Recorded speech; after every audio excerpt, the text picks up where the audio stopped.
The issue that I am having is, I don't think it's worthiness. It's habitational. I know it came from my environment, but always feeling like I need to do more or be more and not ever being enough. Yeah. Well, stop it. That was productive. In fact, if you don't stop doing that, we have nothing to punish you with.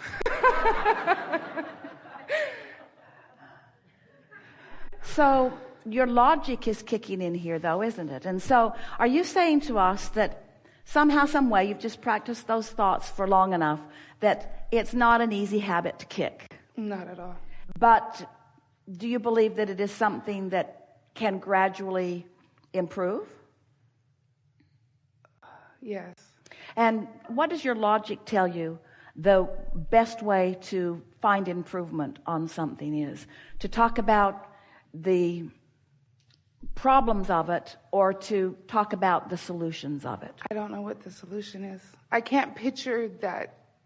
I can't But get myself you to see. But you do. You do to know. see You it do know. So to be okay. No, but you do know, because if you have the ability to experience the feeling of the absence of something, it's our promise to you. You have the capacity to feel the presence of it, because both ends of the stick are available at all times to you. And so if life has caused you to figure out what you don't want, life has helped you to figure out what you do want. It's just not active right now, so it doesn't feel like you can find it. It's like Esther was sitting looking from her deck at the ocean, but she couldn't see the ocean because there was a marine layer there. But she knew it was there. But she thought it'd be really funny for somebody to come and visit, and they're sitting there and they say, "What's out there?" She says, "I don't know."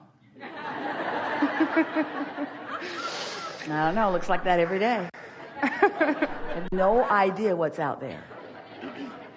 But I just want to be okay with me. I have this guilt that surrounds my path. You have to stop it. You got to stop it, because every word you speak practices the vibration that works against you. And we get why you're doing it, because that's where the momentum is, and momentum is enticing. And because those conversations come easily, it feels better to talk about something even if you don't want it than to sit in silence because you can't speak it the way you want it to be. So when we said to you, "What is it you want?" You said, "I don't know." And we say, "Yes, you do know. You're just not good at saying it yet because you haven't been saying it enough. You're not good at saying it. You're good at saying that. You're so good at saying that we almost can't stop you from saying that. But you can be equally good at the other. It's just going to take a little practice." The reason that we like the cork analogy, so the cork is bobbing up here where you belong, and you hold it under the water. That's what negative emotion is. But when you let go of it, it bobs right back to the surface. The reason we like that analogy so much is because the point that we want to make to you is, if you'll stop telling the story you're telling, the other story will emerge. But you got to stop telling the what went wrong story, the I had a hard time story, the I was not appreciated story, that it should have been better story. Our friend tried to tell the same story a little bit. He said, "I just think we should have remembered when we were born about this guidance system." We say, you got to stop telling that story too and just start using the guidance system you've got. Yeah, more practice. Yeah, we can see that so much is working well for you. We can see that. It's obvious. And part of you wants to say, "Yeah, but it's been a struggle that I didn't think I needed to struggle." And we say, "So what?" Not the struggle. It's the struggle within myself. It's just me. And I know it's me. And I really am the hardest on myself.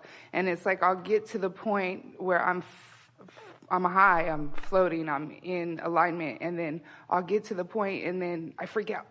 And it's too much. And okay, what do I do next? I don't know what to do. What, do I just keep going? Does it get better? How could it get better if it's already so good? The most important thing that we want to say to you is that you can't get to where you want to be from here, from the way you're going about it. And the reason you can't is because there's an opinion that's active within you that feels right. Don't your opinions just feel right? They just do. And you know why they feel right? Because you form an opinion, which is a vibrational frequency, and then law of attraction says, "Yep, here's some more of that. Yep, here's some more of that." So you feel it, you live it, you feel it, you live it, you feel it, you live it, and then you believe it. A belief's just a thought. Just keep thinking. And so then we come along and we say, well, just cut that out, and it's not that easy. So if a train is going 80 miles an hour that way, and you want it to go 80 miles an hour that way, it's not going to all of a sudden just stop going that way 80 miles an hour. It's going to slow down, and it's going to come to a stop, and then it's going to start moving the other way. Otherwise, it's really unpleasant for the passengers on board. Right. And the same thing would be true of you. We don't want you to all of a sudden just start. But there is so much that you already know that you can begin with. For example, you knew that you would be called on here today. Well, that's really quite something. Thousands upon thousands of people come to these seminars every year, and only a handful of them ever come to the hot seat. So that means there was something really strong going on in your vibration, and you knew that. So for you to say, I don't know, is not even true. So that would be a good place to start. Hey, I got in the hot seat. I got to have an up-close conversation with Abraham, and I could feel their appreciation of me. I could feel their knowing of me. I could feel their unconditional love of me.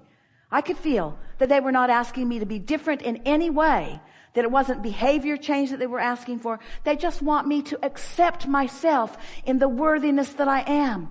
I could see it with everything that I was. I could feel that Abraham was wanting to convey that to me. And I could also feel that if anybody could ever convey it, it's got to be Abraham, because Abraham through Esther was giving it everything they got. And I still was holding it off, which lets me know that I just got a little softening up. And I really liked the way they told the story, that all this well-being is flowing to all of us, and to differing degrees we are holding it off.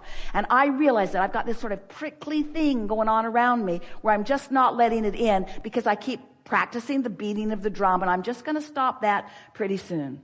I'm going to stop beating that drum, because I can feel that worthiness is mine, and I'm looking forward to recognizing it a little more.